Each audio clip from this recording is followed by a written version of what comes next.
Hi, welcome to my channel. I am a gardener growing in my backyard in Georgia in the United States. I garden in zone 7B, but right now I really only do annuals, so that doesn't really matter. In Georgia, I have been growing now for since 2020. So this is going to be my fourth full year. In the last 2 years of gardening, I have calculated exactly how much my garden's harvest would have cost from the grocery store. So this year, I more than doubled the value of my garden from 2021. So, drum roll, my 2022 garden was worth $2,100, and that doesn't even include sales tax. And in my state, it's um, several percentage points worth of money from the sales tax. So, it depends on where you live. I used to live in a state where sales tax was 10%. So that could actually be a really big influence. But $2,100, not even including sales tax, that's what I would have paid for this garden's harvest. Now, I find that really valuable to know because then I can justify building new beds, fixing the beds, buying compost, buying seeds. I can really feel justified when I do have some garden expenses come up because every year there's always some project I want to do or need to do. Now, with this estimation, you might be wondering how on earth I figured this out. If you're curious about it, I'm going to give you a brief rundown. And then I'll tell you what the main drivers of this was, like what crops were worth the most to me. And then I also have a list of what crops surprised me and really weren't worth it financially to grow. And I may or may not grow again because of that. So I've got it on a little list here. So if I look down, that's what I'm looking at. As far as how I did this, I went through every single time I got something from the garden and I wrote down how many cups of lettuce I estimate I harvested that day, how many sugar snap peas I picked, how many cherry tomatoes I picked. And my mom laughed at me. She watched me last summer counting my cherry tomatoes, but I knew cherry tomatoes were going to be a very valuable crop to track, and so I wanted to get the full count. You don't have to be as type A about it as I was, and I may not do this every year, but last year I put in drip irrigation through all my garden beds, and I had to rebuild two beds totally from scratch because the wood was so old and decaying. So I had a lot of expenses, and I wanted to justify my expenses and say, hey, if I had not done any gardening, I still would have paid that same amount of money and more buying the food from the store. So the food that was most productive for me, cherry tomatoes, number one. Cherry tomatoes are so worth it to grow. I grew orange cherry tomatoes, which were sun golds, and then I grew a couple kinds that were red. So I just lumped them together and said those were just red cherry tomatoes. And then I took the number that I counted from harvesting. So I harvested, it might have been close to 1,000 cherry tomatoes last year. It was a little too many. And then I went to my grocery store's website and I looked how many cherry tomatoes are in a carton. And I guesstimated. So it's not a perfect science. If you're like an accountant, this might drive you crazy, but otherwise you need to have some wiggle room with your estimations or you're just not going to do this. So I looked at the carton and I thought, how many cherry tomatoes deep, counted, and I was like, okay, we're going to say it's like, whatever it was, 18 cherry tomatoes per carton. So if I harvested like 500 cherry tomatoes or 1,000, I divided it by 18 to see how many cartons it was. A little bit of math for you, makes you think of second grade. And then I looked at the price for how much each carton of organic orange cherry tomatoes was, because my grocery store actually does sell orange cherry tomatoes. Man, I for orange cherry tomatoes, I grew $314 worth, and for red, it was $120 worth of cherry tomatoes. So growing the colorful stuff is really valuable since it's more expensive at the store to buy the orange ones anyway. And I love the sun golds. It's a great flavor. So that was I was cherry tomato rich, literally. The second most productive thing financially for me to grow was basil. Fresh basil. I grew $326 worth of fresh basil. I estimated that I brought in about 38 cups of basil. Like I said, every time I picked basil and I brought in a basket, I sat there and I like counted, is this a half cup of basil? Is this a cup of basil? And then I compared it to my grocery store's website, like how much basil do they give you? And I think it was like a quarter cup per carton. So I did the math. $326 worth of basil later. I mean, and that doesn't even count me preserving the basil. I dried a lot of my basil. Buying dried basil is expensive.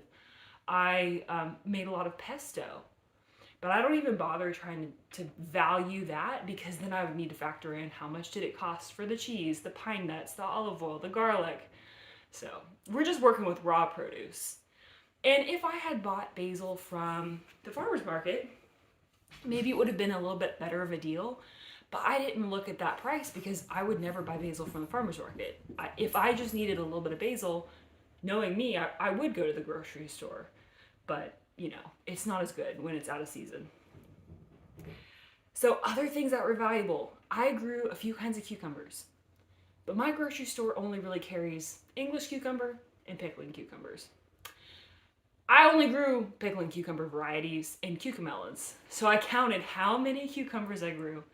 And for cucamelons, I guesstimated how many cucamelons would it take to make a cucumber, which is a little ridiculous, but I wanted them to count for something. Cucumbers were $140 worth of cucumbers. I would have paid $140 from the grocery store to get that same amount in my fridge. And with those, I made relish. I made my pickles. And then I got to eat them fresh. So, man. A couple other interesting things. Peppers. Some people call peppers like a money plant because peppers are worth it to grow if you can grow them well in your area. My red pepper varieties, which was the California Wonder Bell and the Lesia pepper, I let those turn fully red, or as red as you really could. There would be like little dark spots on a few of them, and if I let them get 100% red, the bugs would eat them first. So I would pick them when they were like 95% red. I grew $112 worth of red bell peppers, and that doesn't even account for all the green bell peppers I harvested. You know, the mini bell peppers you can get from the store now? I grew $49 worth of mini bell peppers. Another outstanding thing would be snap peas, the sugar snap peas, snow peas. I lumped them all together. I grew $85 worth of peas, and I only harvested those 1 month. For my area, they were only producing in May, from like early May to the end of May. It was $85 worth of peas. We were so sick of them. That was plenty. And then the greens really come in handy, like little baby lettuce leaves. Grew $110 worth of lettuce, $70 worth of kale, homegrown organic lettuce and kale. And then I put here at the bottom, honorable mentions, I would say, are other herbs. I grew $27 worth of green onions. And then oregano, $39. Rosemary, $36 worth of fresh oregano and rosemary. So, well, to be clear, $39 of oregano separately, $36 of rosemary. Do I think it's smart to go to the store and buy $36 of rosemary? No, I think you should have a plant at that point. But this just goes to show the value of keeping a rosemary plant. And it shows that maybe 3 years ago I paid $5 for that rosemary plant. And every year since then I've been harvesting 7 times that worth of rosemary.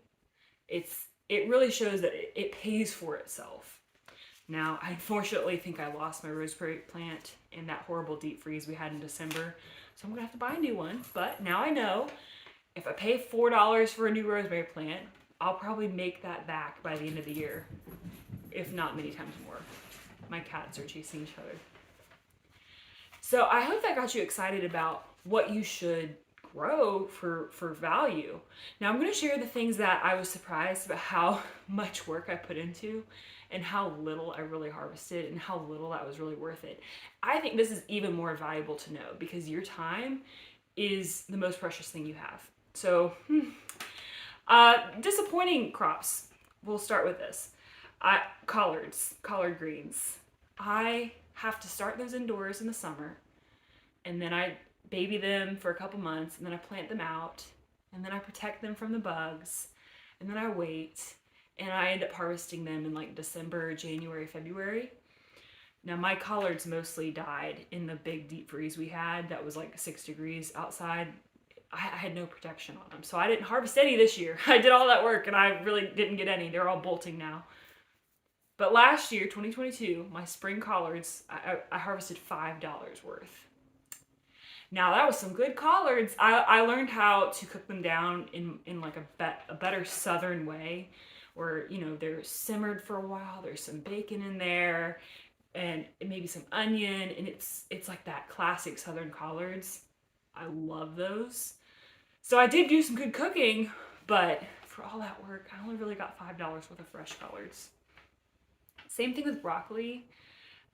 I tried growing broccoli, so I started 2021 this particular crop in the summer, transplanted in the fall, and then by late winter I was harvesting broccoli, and it was really just the bolting broccoli. It was like $3 worth of broccoli. All that work, and I really just got like $3 worth. So every time I had harvested the bolting broccoli, I was like, how much of a head is this? Not much. Okay, green beans. I spent so much money and time planting green beans last year, and I have so many pests for green beans. Everyone talks about, oh, green beans are so easy, and they are in concept, but I have a world of roly-polies to deal with in my garden beds, probably because I had it very heavily mulched, and the roly-polies, pill bugs, whatever you want to call them, just decimated my green beans. I could go out there and put diatomaceous earth around the green beans after every rain, and the roly-polies would still chew up those little seedlings. So I got $9 worth of green beans last year, and I used so many square feet for green beans. You have to think about like how much space you have in your garden, and if you're giving like a 3x3 spot, 3 foot by 3 foot spot to green beans, and you're getting so little, I might as well just grow flowers there and buy green beans from the store, honestly, and I would get more green beans than what I picked. Now another disappointment, but it was an experiment. I got some seed potatoes. My mom shared some seed potatoes for purple potatoes with me. So I had like a third of the bag you get from Lowe's. You go to Lowe's, you get those cute little bags, mesh bags of seed potatoes. So a third of that bag. And I planted it out, harvested. Everything went well. It was good. It was a good, positive experience. But I used my 3 biggest pots to grow the potatoes in and got like $10 worth of potatoes because I weighed them, of course. So I weighed my potatoes and was like, oh, that would have just been $10 from the store. So for the fun, it didn't hurt anything to grow them. It was easy. Very little care was needed. But I don't think I'm going to go out of my way to grow potatoes again unless I can do them on a big scale. And they were a hassle to clean because they were so small. They were pretty petite. Now, the biggest one that I was disappointed in money-wise, and this is the last one, my okra. I grew 4 or 5 okra plants. I think it was 4 that actually produced for me. I had more going, but it was too late. And I used the heavy hitter okra variety, which is an heirloom that Baker Creek sells. It was more productive than Clemson Spineless, so that was good. Very tasty, good okra variety. But only 4 plants was enough for us to eat okra like once a week as a side dish. And I really only got $28 worth of okra off of those 4 plants the entire summer. And you think about how big okra plants are and how much harvesting I did, but when I compared it to the prices in the grocery store, how many okra per bag I could get for how much money, it was really just $28. So that actually made me reconsider my plan for this year, and I'm thinking of not growing okra this year because it's a lot of work harvesting. They're easy to grow, but if you have the space, do it. But if you don't have a lot of space, the plants are like 6 feet tall, maybe 7 feet tall. Like they take a lot of space. And for $28, I think I can grow. I think it's not enough to give them that much space this year for me. I definitely recommend heavy hitter okra variety though if you're looking for one to try, because it was just way more productive, and the pods could get pretty large and not be tough at all. It was one of those that you could go a day and not pick and it would be fine. So, yeah, it's a lot of good, a lot of bad. Like, I doubled what I grew in value last year. Last year in 2021's garden, I grew about $900, $1,000 worth of produce. So safe to say I doubled in a year.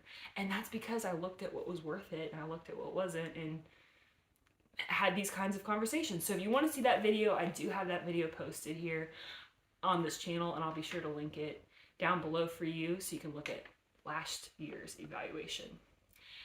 I hope y'all are having a great spring so far. More content coming, would be more about seed starting, how it's going this year. I'm watering some seedlings right now, so I'm looking forward to the spring, and I hope you are too. Please like and subscribe if you enjoyed this video, and come back for the next one.